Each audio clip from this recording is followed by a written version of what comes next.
Baik Bapak, selamat malam. Selamat malam. Apa kabarnya Pak? Baik, baik, baik. Alhamdulillah, semoga sehat selalu ya Pak. Amin. Terima kasih doanya. Ya Pak. Sebelumnya saya ucapkan terima kasih karena telah mengunjungi kami di Klinik Pratama. Perkenalkan, nama saya Nur Kiki Fatmawati. Di sini saya sebagai konselor yang sedang bertugas pada malam hari ini. Baik Bapak, sebelum memulai untuk konseling, saya akan memberitahukan terlebih dahulu bahwa sesi konseling akan dilaksanakan selama 30 menit. Dengan 15 menit pertama, saya akan menanyakan terkait data keluhan Bapak, dan kemudian 15 menit kemudian kita akan mendiskusikan terkait langkah apa yang harus kita lakukan mengenai keluhan-keluhan dari Bapak. Seperti itu ya Pak. Ya. Nah, Bapak juga tidak perlu khawatir karena setiap jawaban Bapak akan kami jaga kerahasiaannya. Jadi Bapak bisa memberikan jawaban sebebas-bebasnya gitu ya Pak. Iya, terima kasih. Baik Bapak, tanpa berlama lagi kita langsung saja memulai konselornya. Boleh saya tahu Pak, dengan Bapak siapa, umur berapa, dan alamatnya dari mana? Dan Bapak Suwarno. Suwarno. Ya, umur 66 tahun. 66 tahun. Ya, alamatnya Ringin Sari 1, nomor 10. 10 Purwoyoso. RT 4 RW 9 Ngalian Semarang.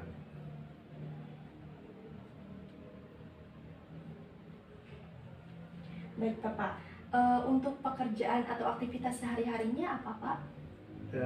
Aktivitas sehari-hari karena saya sudah pensiun hanya membantu kebersihan dari kos yang ada di Bapak ini, membantu membersihkan kos tiap hari. Untuk tanggal lahir dan bulan lahirnya? Ya, 29 Desember 1956. Baik Bapak, untuk data yang pertama yaitu apakah Bapak mengetahui atau Bapak sudah cek di depan terkait tinggi badan dan berat badan Bapak? Ya, tinggi badan saya 160. Baik, 160 cm. Ya, terus berat badan 60. Berat badan 60 kg.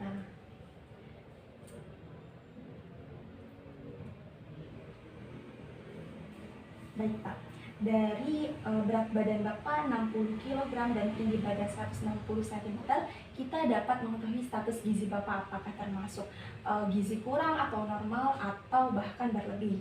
Nah, namun sebelum itu saya izinkan saya untuk meminta waktunya untuk menghitung status gizi dari Bapak dulu ya Pak. Iya.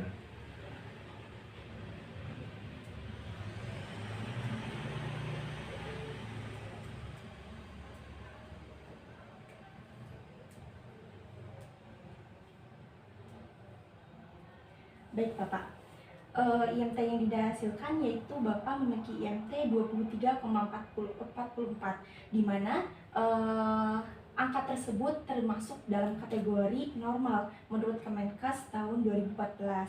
Jadi Bapak status gizinya sudah normal ya Pak. Itu patut diapresiasi, semoga dapat mempertahankan ya Pak. Oh iya.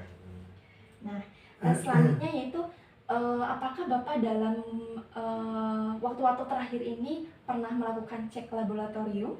Oh, belum Mbak, belum. Oh, belum. Belum. Baik Bapak, tidak apa-apa. Kemudian untuk tekanan darah, barangkali Bapak di depan sudah melakukan tekanan darah? Iya, tekanan darah sering cek, saat ini tekanan darah 160. Tekanan darah baik. Ya, antara 160. ya, turun naik. Ya, antara 150, 160 ya. Kalau pas lagi ada kegiatan sibuk, capek bisa 160. Tapi kalau normal, banyak istirahat, ya 150, 140 ya. Itu yang di atas. Kalau di bawah 90. Ya.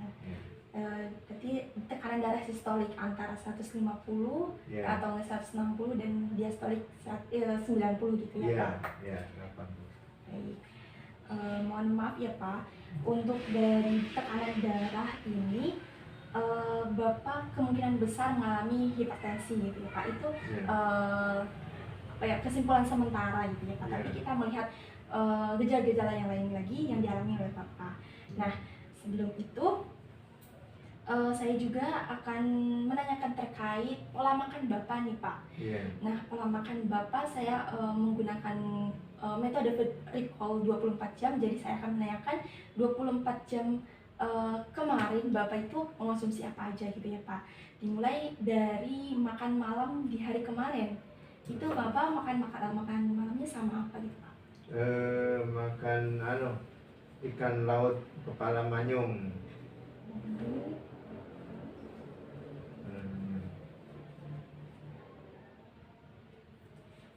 Itu berapa banyak Pak?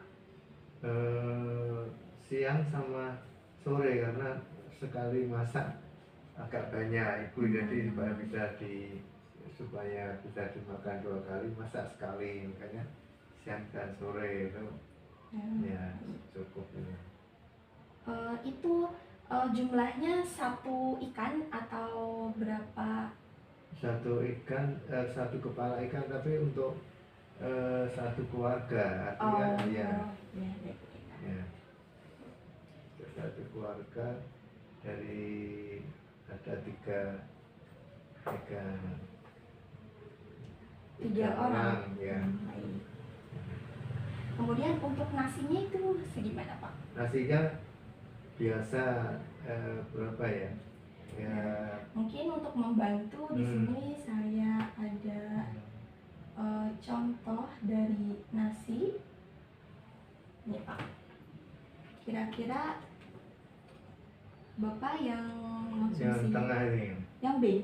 Yang B ya? Iya, baik. Cukup satu Ya. yang B. Yang B. Kali makan yang B ya. Ya.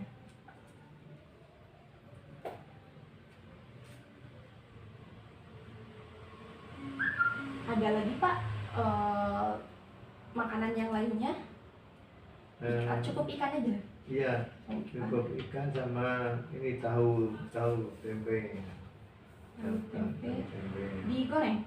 Iya, tahu tempe dimasak, lalu juga direbus.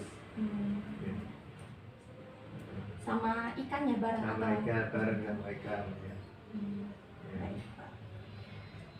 Untuk pagi harinya Pak, berarti hari ini tapi paginya. Iya. Nah, itu Bapak konsumsi apa Pak? Kalau pagi Bapak minum susu sama roti. Susunya itu seberapa banyak? 1 gelas. Rotinya Roti 2 lembar. 2 lembar ya. 2 lembar. Ya. Itu dikasih selai atau tidak Pak? Kasih madu. Kasih madu.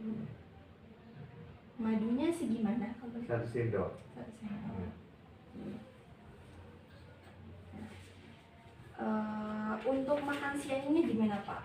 Makan siang baru itu tadi, sama ikan sama daun pepaya ya. Kalau ya sama ayam direbus ayam. Ya, Sop gitu Pak atau gimana? Di opor. Di opor. Ya. Untuk daun pepayanya itu di apa? Direbus. Direbus. Ya.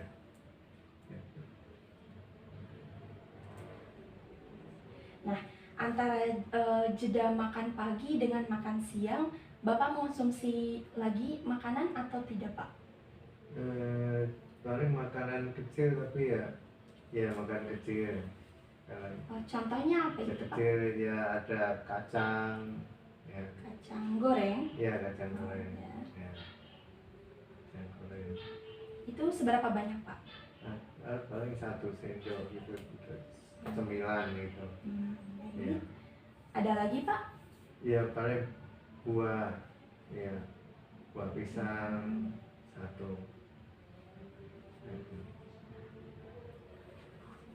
Baik. Ya. Untuk tadi sore nih Pak, tadi sore Bapak mengonsumsi makanan lagi atau tidak Pak? Tadi sore selain makan. Iya, selain Ya, Jadi setelah makan siang dan sebelum maghrib ini nih Pak. Oh, sebelum maghrib tadi ya. Ya, paling minum kopi ya. Kopi. Kalau makanannya tidak tadi, Mas. Kopi 1 cangkir itu Pak ya? Iya, satu cangkir. Dan satu cangkir. Ya, paling sama roti dikit, roti yang buat kopi. Roti tawar atau roti yang kering gitu, kayak roti kering. Itu berapa banyak Pak? Paling ya tiga batang, tiga bulat gitu ya? 3 bulan ya. Baik Pak. Ada lagi nggak Pak konsumsi apa gitu dalam 24 jam terakhir ini? Tidak ada ya Pak. Sudah cukup. Baik. Ya. Mungkin saya akan mengulang terlebih dahulu ya Pak. Ya. Untuk makan malam di hari kemarin itu Bapak makan nasi sebanyak centong yang B ini atau 60 gram. Kemudian lauknya yaitu ikan kepala. Kemudian ditambah sama tahu dan tempe yang dimasak bareng itu direbus. Kemudian untuk paginya itu minum susu 1 gelas, kemudian roti 2 lembar dan madu 1 SDM. Kemudian untuk selingan yang pertama itu antara setelah makan pagi dan sebelum makan siang itu makan kacang goreng sekitar 1 SDM dan buah pisang 1 buah.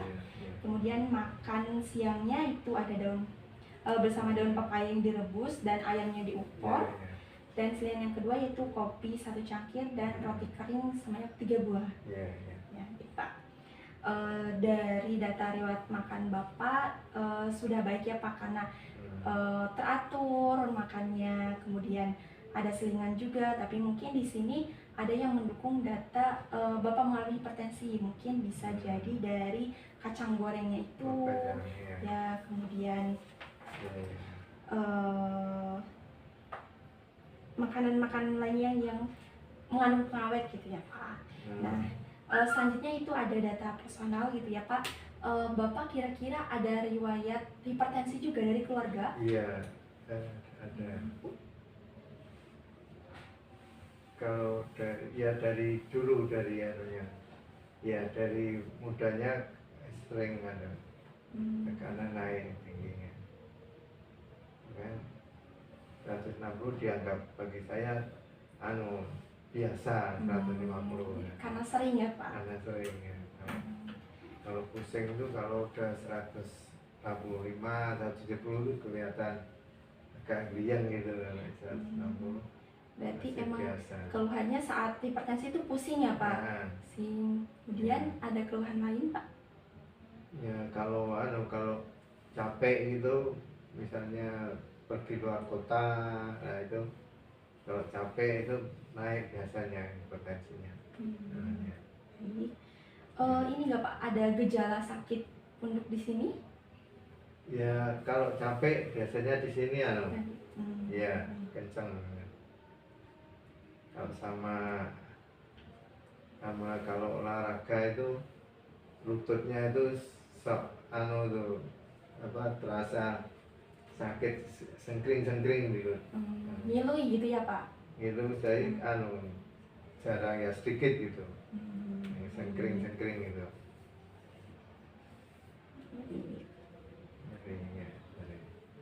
Nyeri gitu aja. Nah, untuk riwayat hipertensi itu berarti ibu bapak dari bapak juga mengalami hipertensi gitu ya Pak? Dari bapak, tapi enggak terlalu dari saya sendiri. Saya sendiri aja dari waktu kerja gitu nggak tinggi gitu. Berarti dari keluarganya nggak ada gitu, Nggak cuman ada. baru Bapak Iya, gitu. ada. Oh. Nah, iya. Nah, dari keluhan Bapak yang merasa pusing, kemudian sakit kepala, itu kemungkinan emang Bapak mengalami hipertensi gitu ya Pak. Kemudian di sini juga ada lutut yang sakit gitu ya Pak. Itu kemungkinan juga Bapak mengalami asam urat atau gout arthritis kayak gitu ya Pak. Urat ya. Iya. Nah, kemudian di sini saya akan mencoba menyimpulkan dari data-data yang tadi. Ada dua kemungkinan keluhan dari Bapak, mohon maaf sekali saya harus mengucapkannya. Yang pertama itu kemungkinan Bapak mengalami hipertensi stage 2. Itu ditandai dengan tekanan darah Bapak yaitu 160/90, kemudian gejala pusing dan sakit perut di situ. Nah, itu merupakan tanda-tanda hipertensi. Kemudian yang kedua itu ada Bapak juga kemungkinan mengalami gout arthritis atau asam urat, ditandai dengan tadi Bapak lutut ya, lututnya ngerasa nyeri, ngilu. Nah, kemudian mungkin bisa juga itu dari data lab yang membuktikan kalau kadar purin Bapak itu tinggi gitu ya Pak. Nah, di sini mungkin saya akan menjelaskan terlebih dahulu apa itu terkait hipertensi. Hipertensi itu kan tadi Bapak antara 150 atau enggak 160 ya Pak. Nah, di sini hipertensi Bapak itu tergolong ke stage 2. Stage 2 ya. Nah, dengan adanya hipertensi stage 2, Bapak diharapkan dapat menjalankan diet, yaitu diet dengan rendah garam 2. Nah, di rendah garam 2 ini Bapak mengurangi asupan natriumnya atau garam dapur gitu ya Pak, itu sebanyak 600 sampai 800 mg natrium atau sebanyak setengah sendok teh, atau kalau misalnya di gram itu sebanyak 2 gram garam dapur. Nah, di sini juga hipertensi tidak hanya dari garam gitu ya Pak. Misal dari makanan yang diawetkan, kemudian makanan yang misalkan ikan asin, kemudian banyak yang kayak nugget kayak gitu, itu juga mengandung banyak sekali natrium gitu ya Pak. Jadi sebaiknya itu dihindari. Kemudian nah, kalau misalkan gejala Bapak hipertensi itu terus-menerus tanpa kita kendalikan, itu Bapak bisa jadi mengalami komplikasi. Nah, di sini ada beberapa komplikasi atau dampak yang dapat disebabkan oleh adanya hipertensi tersebut. Yang pertama itu ada stroke, yang kedua itu ada gangguan ginjal, yang ketiga itu ada renopati. Nah, jadi dalam hal ini saya akan memberikan rekomendasi diet untuk menurunkan tekanan darah Bapak melalui diet rendah natrium gitu ya Pak. Kemudian yang kedua itu ada namanya diet rendah purin. Itu karena Bapak mengalami gout arthritis atau asam urat, jadi kandungan purin yang ada di tubuh Bapak itu dikurangi gitu. Sebenarnya setiap orang tuh masing-masing mempunyai kandungan purin ya Pak. Namun apabila kandungan purin tersebut lebih tinggi dari batas normal, itu akan mengalami gangguan seperti ini, yaitu asam urat gitu. Nah, batas normalnya itu untuk pria 3,4 sampai 7 mg/dl. Sedangkan Bapak tadi tinggi ya Pak. Nah, jadi ya 8. Jadi Bapak kemungkinan besar mengalami gout arthritis. Nah, untuk gout arthritis tersebut ini bisa disebabkan karena faktor keturunan, konsumsi makanan tinggi purin, kemudian salah satunya itu karena stres dan hipertensi itu. Jadi kemungkinan besar masalah utamanya itu di hipertensi, sehingga dapat menyebar kemana-mana gitu. Ya, jadi sebelum terjadi komplikasi yang lainnya lagi, saya akan memberikan sebuah intervensi gizi, itu diet yang namanya itu rendah garam 2 dan rendah purin gitu ya Pak. Nah, tujuan dari diet ini yaitu untuk menurunkan tekanan darah, kemudian untuk menurunkan asam urat dari Bapak, kemudian memberikan makanan sesuai dengan kebutuhan. Nah, untuk tujuan khususnya yaitu tentunya karena Bapak sudah memiliki status gizi yang normal, kami akan mempertahankan status gizi yang normal dari Bapak tersebut gitu. Nah, untuk intervensinya di diet rendah garam dan rendah purin ini saya akan memberikan menu makanan yang sesuai dengan kebutuhan Bapak. Namun sebelum itu izinkan saya untuk mengikuti terlebih dahulu kebutuhan dari Bapak ya Pak.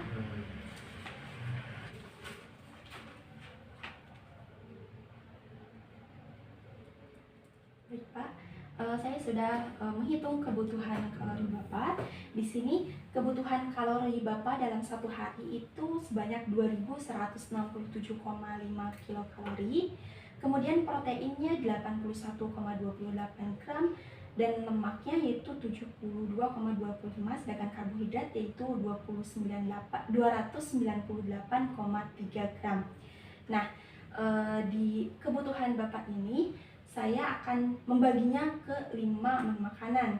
Yang pertama itu ada makanan utama, 3 makanan utama dan 2 makanan selingan. Di makanan utama itu ada makan pagi, makan siang, dan makan malam. Kemudian di selingan itu ada selingan di pagi hari dan selingan sore hari. Nah, adapun menu yang sudah saya buatkan yaitu yang pertama, ya Pak.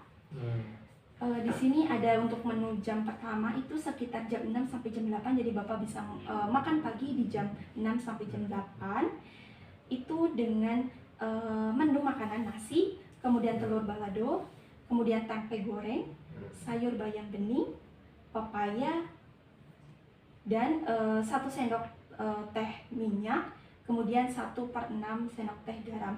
Tadi seperti saya jelaskan bahwa dalam satu hari Bapak berarti hanya bisa mengonsumsi 1,5 sendok teh garam gitu ya Pak, atau sebanyak 2 gram. Jadi saya membaginya ke dalam 3 menu makanan, sehingga dalam satu makanan itu Bapak hanya bisa mengonsumsi 1/6 sendok teh garam saja gitu. Nah, untuk di sininya untuk selingan jam 10-nya Bapak bisa mengonsumsi bubur kacang hijau.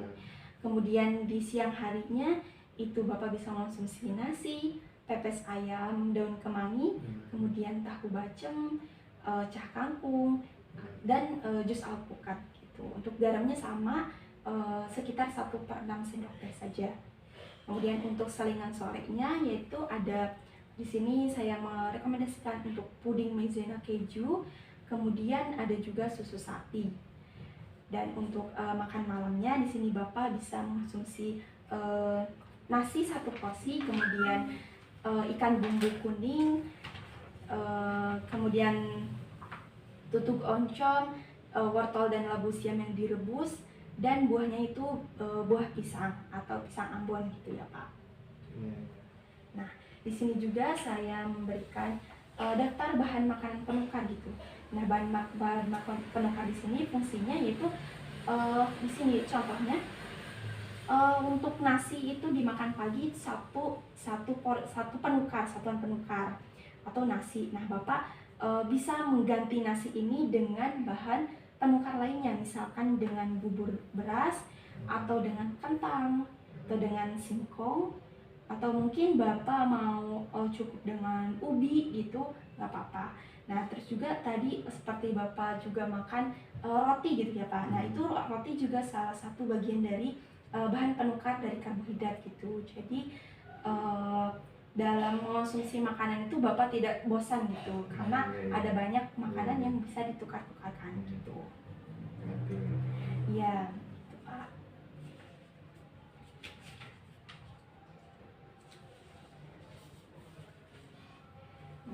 Untuk sampai saat ini apakah ada yang mau ditanyakan Pak? Yang ditanyakan ya kalau bisa nuruti tadi sesuai standar yang disampaikan Mbak Uki ya bagus cuma katanya itu biayanya mahal ya. Iya mahal.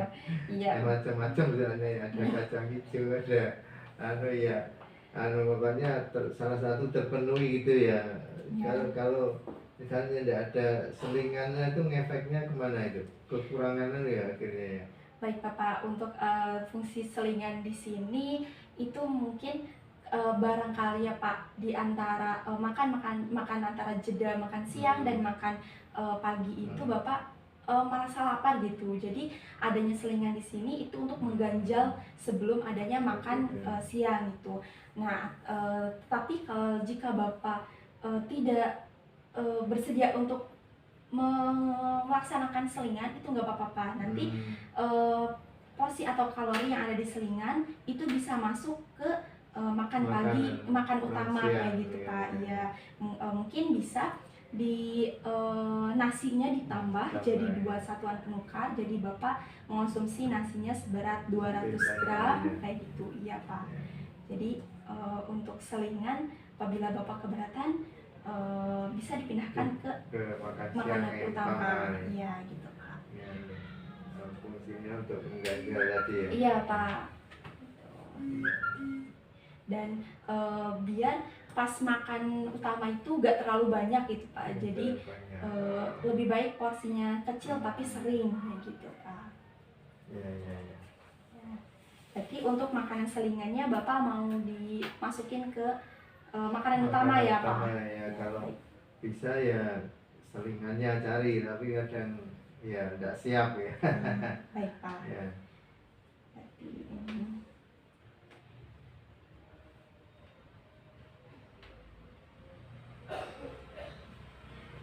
Baik Pak, untuk ini bisa ya Pak nanti dimasukkan saja ke makanan utama gitu Pak.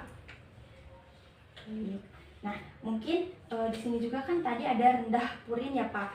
Nah, untuk bahan makanan yang rendah purin itu ada setiap makanan itu sebenarnya mengandung purin ya Pak. Nah, tapi di dalam makanan itu ada golongannya, purin itu termasuknya tinggi atau rendah atau sedang gitu. Nah, yang Bapak bisa konsumsi itu kandungan purinnya dari rendah ke sedang saja. Nah, karena Bapak sudah tinggi purinnya, jadi bahan makanan yang tinggi purin itu sebaiknya dibatasi gitu. Nah, apa aja contoh-contoh makanan tinggi purin itu? Contohnya itu ada otak, kemudian ada hati, kemudian ada jeroan-jeroan gitu Pak. Ada itu jeroan ayam atau kambing atau sapi, itu sebaiknya dihindari ya Pak.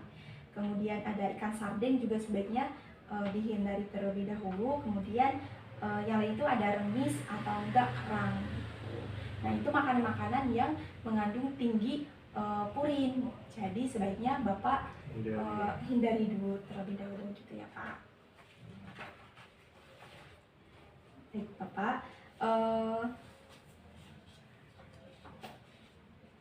Nah, untuk konseling ini mungkin saya sudah sampaikan semua terkait jenis diet yang akan Bapak lakukan, kemudian apa aja yang harus Bapak lakukan di rumah gitu Pak. Nah, untuk mengukur apakah Bapak sudah paham atau tidak, bolehkah Bapak mengulang kembali apa saja yang harus Bapak lakukan di rumah? Ya bisa kalau bisa saja nanti kalau tadi seperti yang disampaikan Mbak Wiwi tadi, kalau makanan selingan yang disarankan supaya fungsinya untuk mengganjal agar makanan utama di siang hari tidak terlalu banyak, dan apabila selingan itu tidak dilakukan boleh saja nanti diganti dengan makanan yang utama yang lebih banyak. Tapi fungsinya kita sudah tahu bahwa tujuan adanya makanan selingan adalah untuk mengurangi porsi makanan utama. Jadi saya sudah paham. Ya, baik Bapak. Nah, untuk mungkin saya tambahkan ya Pak, untuk jenis makanan juga Bapak menghindari makanan-makanan yang tinggi purin gitu ya, Iya, Pak. menghindari makanan tinggi purin seperti otak, hati, jeroan ya. Iya, Ya, betul. dari Ya. Terus untuk garamnya gimana, Pak? garamnya, ya garamnya, dan nanti koordinasi dengan istri tukang masaknya supaya maksimal 1 sendok makan ya. 1 sendok teh ya, 1 Pak? sendok teh ya. Ya. 1 sendok teh. Baik, Bapak.